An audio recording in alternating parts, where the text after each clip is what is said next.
Yo, what's up guys? Teacher Paul here, and today we are reacting to a coffee request. If you want to request a video, click over here or buy me a coffee, link is in the description. Thank you so much for your support. This is a request by Nordic, who bought me 6 coffees for these 2 videos. We're gonna split them in 2 parts. The first video is the one we're reacting to now, and then the second video is going to be a separate video, so please subscribe so you won't miss it. This is a video which is called My Gift to the USA. Okay, so this is a video by a video request by Nordic, who says, you've reacted to a video of Harold Eje before. I remember, what was the name of the show again? The sociologist turned comedian. I've got 2 requests for videos by him. The first request is another episode in all English from the TV show This is Norway. Yes, I think that was the show that I reacted to. This is Norway. And he explained how Norway managed to close the inequality gap, right? He was explaining how Norway managed to close the inequality gap, I think, if I remember correctly, which is a very interesting and very smart explanation. So let's take a look. A gift to the USA. Dear United States of America, Wow. I say this in... Guys, Donald Trump has just won as the president. He just won the election, so this is good timing, I think. You know, they should have America first, Norway second for 2024 now. Thank you so much for the coffee request. Let's go. United States of America, I say this in all honesty. We have so much to thank you for, helping us winning the war and rebuilding our nations afterwards. But most important, your ideas. The idea that we have the right to life, liberty, and the pursuit of happiness. Pursuit More of than happiness. 200 years ago, the American Revolution inspired not only my countrymen to claim our independence, but all around the world, citizens demanded their liberty and conquered tyrannies, encouraged by your achievements. If we look to the answer as to why for so many years we achieved so much, prospered as no other people on earth, it was because here in this land we unleashed the energy and individual genius of man to a greater extent than has ever been done before. And now it's time for us to give something in return. Just like we sorely needed some fresh ideas 200 years ago, I think it's fair to say that you now seem to be in need of some new ideas. By the way, correct me if I'm wrong, but if I remember correctly, if my memory serves me well, the Declaration of Independence was a copy of a Dutch transcript or a Dutch declaration? Is that what I understand? They literally copied from the Netherlands? Not only are you less proud of being Americans than you used to be, you are more and more unhappy. Wow. On international measures of When was this? self-reported life satisfaction, What year was this in? US has dropped from the 13th to the 18th place. Wow. And who reigns on top of the chart Norway. in happiness? The Scandinavian countries. Oh, wow. In pretty Dang. What year was this in, though? Finland is the happiest. Denmark is the second happiest. Switzerland, the third happiest. Iceland, Norway, Netherlands, Sweden. They're all top 10. Wow. Are you guys happy? That's a very vague question, right? But where's Greenland? They're not happy in Greenland? It's so cold. all measures of quality of life, we are on top. Nice. So here's our idea that I hope can inspire you. It's an invention that I call the Freedom Machine. Yo, they use this is the Crash Bandicoot box. This machine solves a dilemma that has haunted humans since the dawn of time. On one hand, We all need help from others our entire lives. As children, we need help with everything. Later, we need help if we want to get an education, if we're sick, or if we get ourselves in trouble. And we do that sometimes, especially men. On the other hand, we do appreciate being free and independent. Well, the bottom line is it's kind of just human nature that you don't like somebody telling you what to do. And why is this a dilemma? Because in the real world, there's no such thing as a free lunch. In the real world, you cannot expect any help from others without having to give something in return. This explains the discomfort of receiving a gift without having one to give back, as Sheldon in the Big Bang Theory pointed out when he got a present from Penny. You bought me a present? Oh, I remember this. I remember this episode. He was unrestful. Well, he I don't know what the word is that I'm looking for. He couldn't. He had that, I have to give you a better present, you know, because she got the signature, I think, of Spock, if I remember correctly. But wow. Uh-huh. And obviously you need to use pop culture to explain things to Americans. I'm kidding. Why would you do such a thing?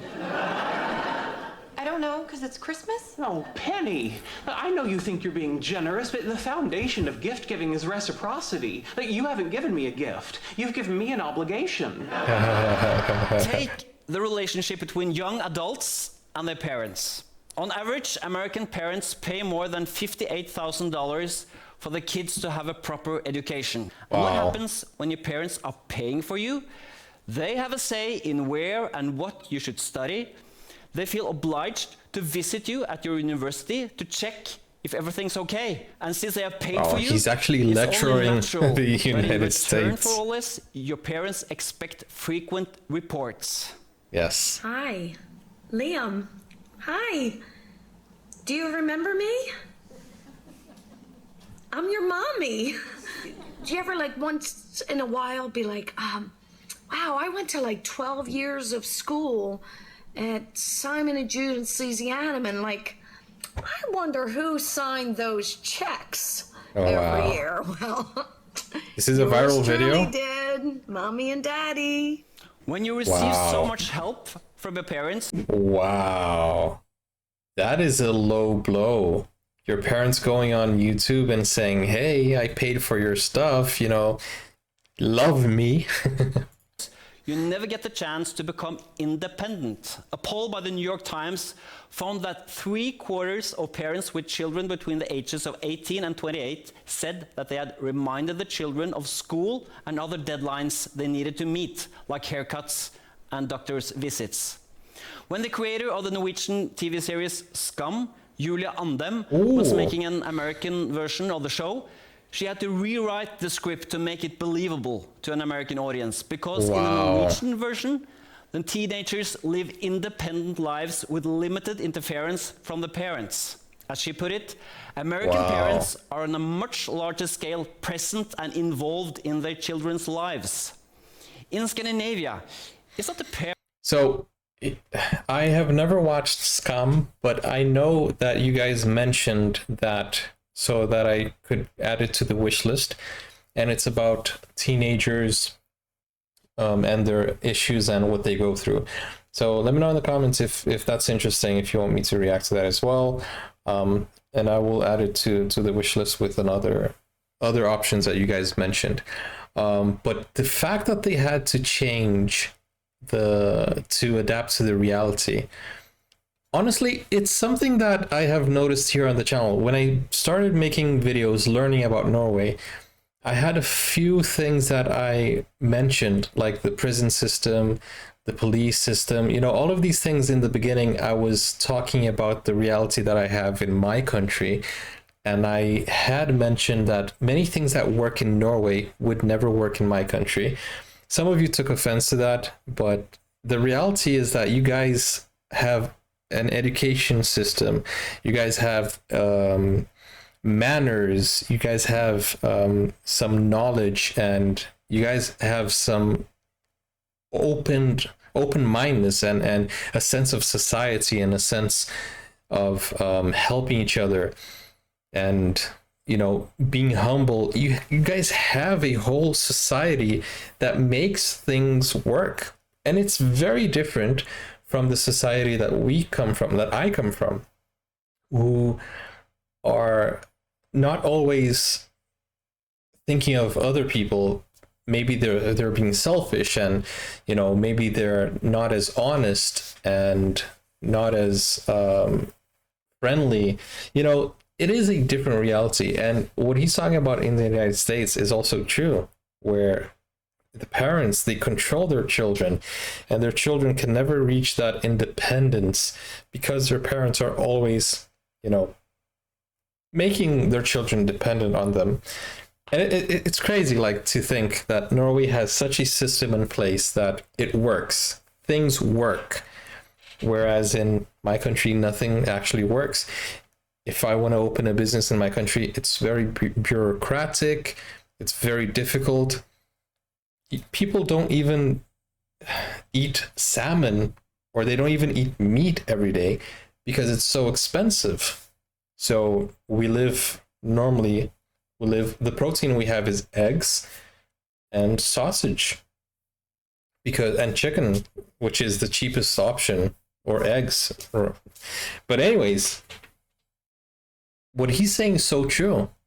Norway has a different reality, and you probably wouldn't like living in my country because the sense of not being able to leave your house at night because you're scared for your safety, and the fact that you can even be robbed in the middle of the day, in daylight. I was robbed in broad daylight, and people had like a very big knife, almost like a machete, to my stomach. That was in broad daylight, 2 p.m. in front of a very public mall. So the fact that you guys can walk freely without looking over your shoulder is already a win. You know what I'm saying? So what he's talking about, realities, different realities, I experienced when I went to Oslo, when I went to Norway. The air was cleaner, the streets were cleaner. I even mentioned this in my vlog. Everything is so clean, everything is so organized. It's like a dream. It's like dreamland, you know. You guys have it good. Obviously, you have your own issues and your own problems. Obviously, you have your own. Everybody has their things to deal with, but there are the small things and the simple things that maybe you assume that other countries also have, which, no, we don't. We don't have like free education. You know, it's mad, but it's true. You know, education should be free, and the government doesn't help people.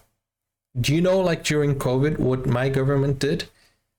They offered, I think, 100 reais, which is our money, which is less than 10%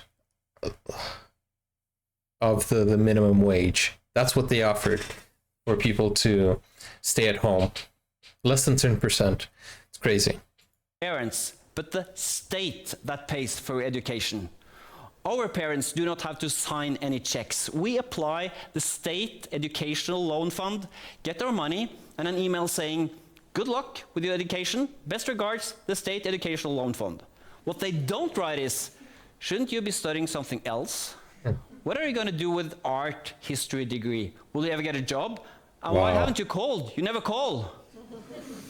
Obviously, Scandinavian youth love their parents, but what the loan fund and free education provide is a parent-child relationship without the commitment and guilt. Hence, the level of no strings independence attached is far greater. That's one thing the freedom machine does. It sets you free from your parents. Wow. The machine also sets you free from your bosses. Wow. On YouTube, there are videos of Americans resigning from their jobs in spectacular ways. Yes.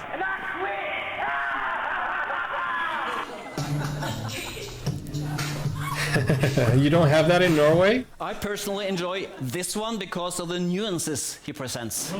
I quit. That's because you're a horrible employer. You're a good person. I appreciate everything you've ever done for me, but I quit, G. This place fucking sucks. This is a rare sight in Scandinavia. On online forums, people write, should I quit my job? I feel guilty for considering it. By quitting now, I probably cost them a small fortune.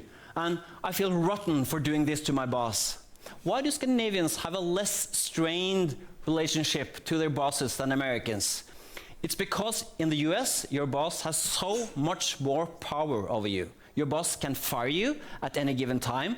You're more That's not how it works in Norway? Not only because of low unemployment benefits, but because medical care is tied to your workplace. Yes. What else did you lose? I lost my benefits, my health insurance. And so what has that meant for you in You're terms stuck of in your job. I don't have it for myself or my family. When your relationship to your boss gives you this amount of inferiority and dependency, you might stay in a job you dislike for too long. And when you finally decide to move on, it's a grand and dramatic choice. I quit! In Scandinavia, on the other hand, we have some allies that the Americans lack. That changes how we relate to our boss. We have the Working Environment Act that protects us from being fired without a proper reason. If we lose our job and our child falls ill, we're not in deep trouble because we'll get decent unemployment benefits and free medical treatment. You guys have an employment benefit? Finally resign doesn't feel as grand Free and medical dramatic. care? There's a Swedish guy who is inspired by the Americans and resigns in public, but without that boiled up anger. Ett kundmeddelande. Efter snart 11 års deltidsarbete som serviceinriktad kassör slänger jag idag in handduken för gott. Jag vill passa på att tacka er alla kunder som indirekt betalat min lön. Jag vill även tacka personal och ledning som fått mig att trivas och stanna kvar. Slutligen vill jag passa på att inför framtida utmaningar önska mig själv ett stort lycka till. The freedom machine also liberates you from your spouses, or, to call a spade, liberates women from men.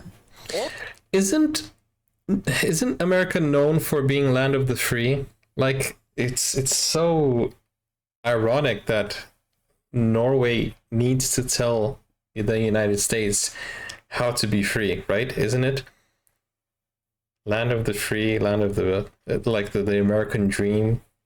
Dang. Norway is living the American dream, wide awake, while the United States and the other countries are dreaming about it. Man, you guys did something right. I think you guys are doing something right. And I think the world needs to learn from Scandinavian countries. You know, we need to change as a society as a whole. And I feel like my country has failed me in many ways, and that's why I left, you know. But my family is still there, and I'm out here, but I'm helping my family back there, you know. It is what it is. All straight women dream of a man that is kind, handsome, and exciting. But when you're choosing a guy to have kids with, you need to get realistic. This is when American women use a different set of criteria than their Scandinavian sisters. The big question becomes... So, how to get a rich guy? I'm going to be talking about money and why it is that you should only marry a guy who has it. How to attract rich men into your life. By the way, here's a great tip if you want to meet rich men.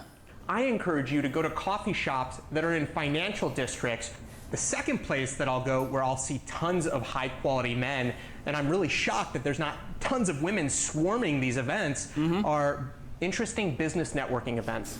Not all women in America set out to find a wealthy spouse, but if you ask American women which characteristics they find important in a husband, 71% of them say it's very important that a man can financially support his family. Listen, I have seen so many videos of people saying, how much should your husband earn? And they're saying things like 75K a year, 100K a year, 120K. That is so crazy. That is so crazy. Because that is very unrealistic for like someone who earns 120K. That's, I don't know, maybe 10% or 1%. I don't know. It's very low, very low.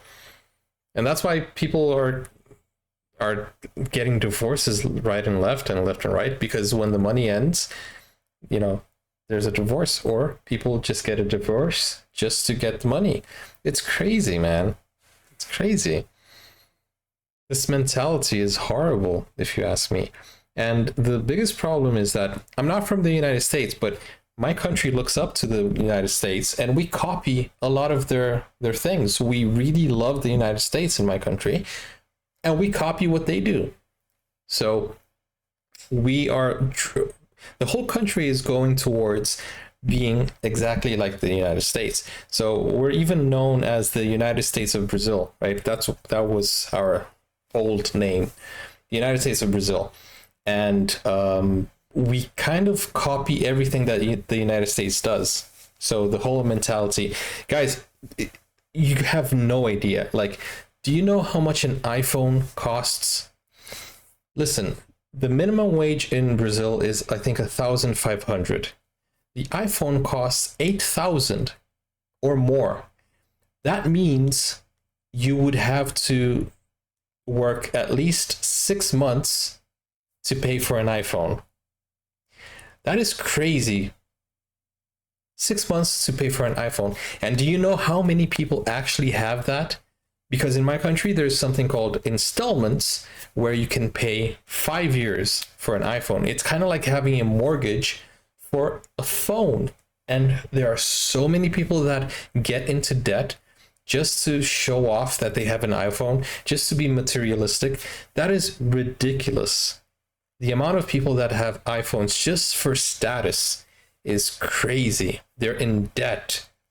And I don't think I know any of my friends who are not in debt, except those who are very mindful and who have a mentality of disliking these type of materialistic thoughts.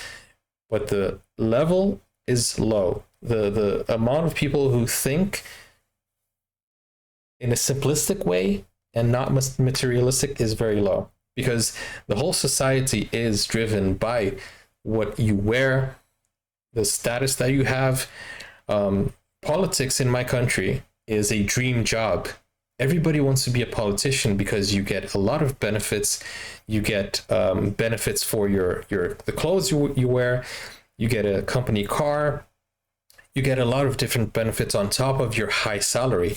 So you earn at least like 12K a month or 45K a month, depending on what chair you hold. And on top of that, you have the allowance for food, you have the allowance for clothing, you have the allowance for security, you have the allowance for different things. And on top of that, you have people and companies going up to you and asking you for political favors, and they pay you on the side bribery. So it's crazy. It's crazy the amount of people who want to be politicians in my country, which is highly corrupt. And the country doesn't go forward. It's absolutely insane.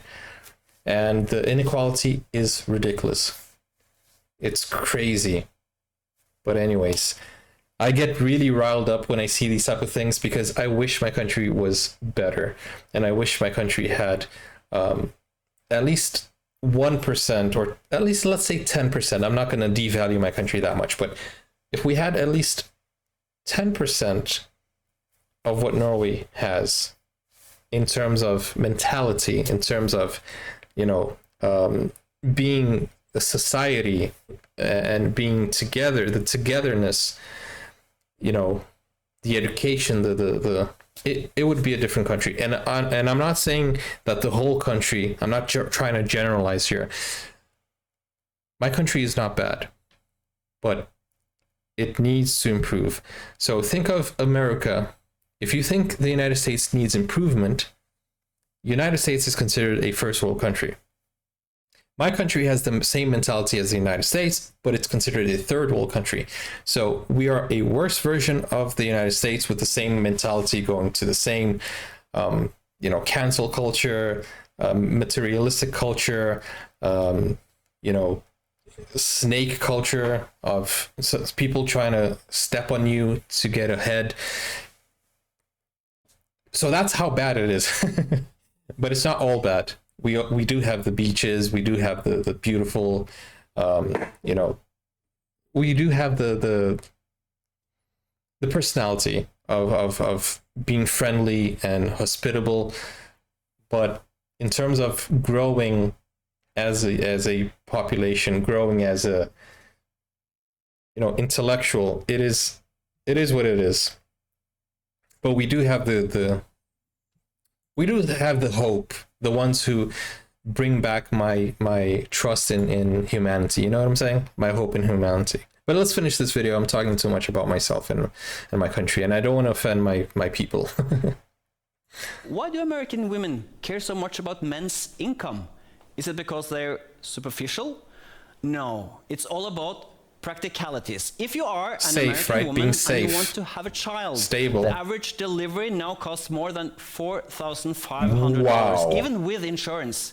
You will not Just get to paid deliver a maternity baby. leave, you won't get cheap daycare, and you won't get child support.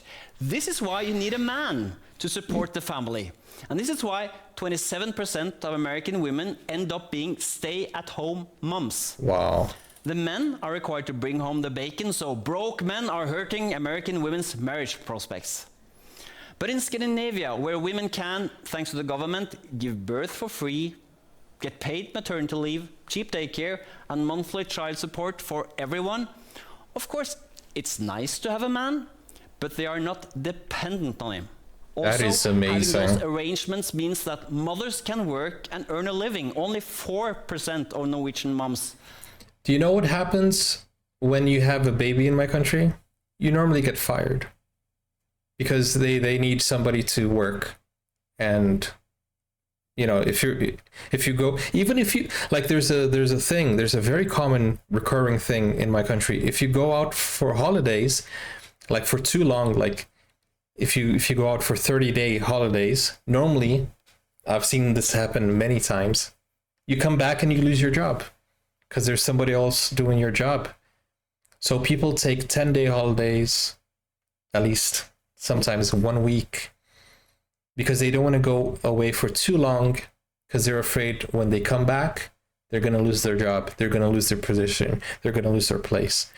That has happened many times with many of my friends.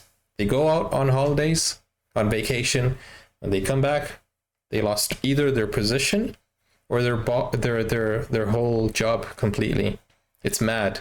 And especially pregnant women, because nobody wants, like, as soon as they learn you're pregnant, they find a way to fire you. It's crazy. But yeah, it is the reality. Stay at home. It's not gender bias training that has made this possible. It's government-funded services that allow Scandinavian women to have more freedom and equality than American women.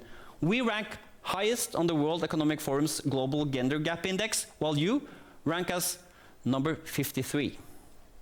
It's now time to reveal the freedom machine. Wow. A government Freedom. that solves this eternal dilemma of receiving support while also maintaining your freedom. And the great thing about the state is it's impersonal. It has no feelings. It just helps you without wanting anything in return, besides taxes, that is. But the level of taxes is not that bad. We're not emigrating, and we're the happiest people in the world, remember? Let me ask you, honest question. Do you see the government as your ally, or do you see it as your enemy?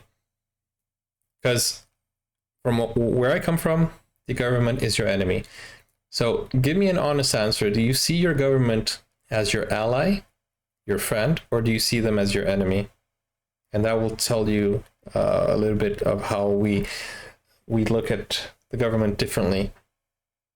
But hold on, many Americans claim the contrary, that a strong state fails to liberate its residents. I think you all know that I've always felt the 9 most terrifying words in the English language are, I'm from the government and I'm here to help. So, does this state machine really set Scandinavians free? One way to measure freedom is simply to ask people, are you satisfied with the freedom you have to do as you please in life? Then we can see which countries have the highest percentage being satisfied with the level of freedom. On top of the list, we find countries with strong welfare state And then, way down the list is the US with your relatively weak state that leaves you more alone. On other charts measuring personal freedom, we see the same pattern. Scandinavians crush the Americans. You used to be the shining city Netherlands upon a is hill. number 1? No, we, in all humbleness, have taken that place. Wow. So dear USA, like us, you love independence, but in being fixed on this idea that the state limits your personal freedom, you have actually become more dependent. Without public support, you must rely on your parents, your employers, and your partners to take care of you. Please, please swallow your pride and do as we have done. Build a powerful, competent, impersonal, caring government machine that sets you free. This idea is our gift from your friends and allies in Scandinavia. Thank you for your time. Good luck. Wow. Guys, honestly, is that Kid Rock?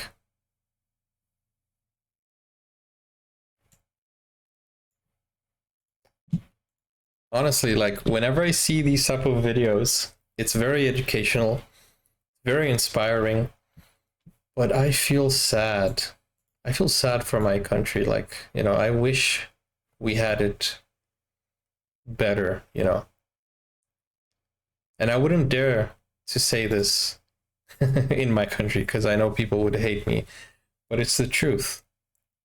I don't think anybody is 100% satisfied with how things are going. I mean, I love my country. I'm very patriotic. I really do. But there's so many things that we are getting wrong. So many things that we're getting wrong. And that's why we're not growing as we should. It's something that I really wish I could be like proud of the politics, but I'm not. I wish I could be proud of a lot of things. I'm proud of many achievements that we have, and I know that we are growing as a country and as a society, but we still fall far behind. Things that could have been fixed and avoided. But it's true. Like, if I want to get really sad, I just need to turn on the news, because the news has nothing good coming from my country. It is sad, but hopefully it will change, and hopefully it will improve, and it will start, and it needs to start with education and society working together, and the government, you know, changing the corrupt ways.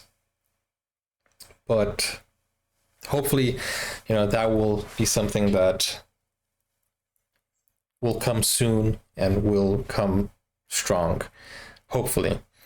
But thank you for watching, guys. And I'm sorry if I got a little bit sentimental with that. It's just that I'm giving my opinion about it. And hopefully you guys understand where I'm coming from. But I'll see you on the next video. Thank you so much, Henoik, for sending me this video. I love these educational videos. I love these insightful videos. And it wouldn't be a strong message if it didn't elicit, is it the right word? Insight? If it didn't cause any reaction from me. So it's a good video. And it's very effective. This man is so smart. Harold Eya. He is very intellectual. Very, very intelligent. Guys, if you want to do like Henoik did and request a video, click over here. Or click over here. And if you want to watch more videos, click over here. See you guys on the next one. Take care now. Bye-bye.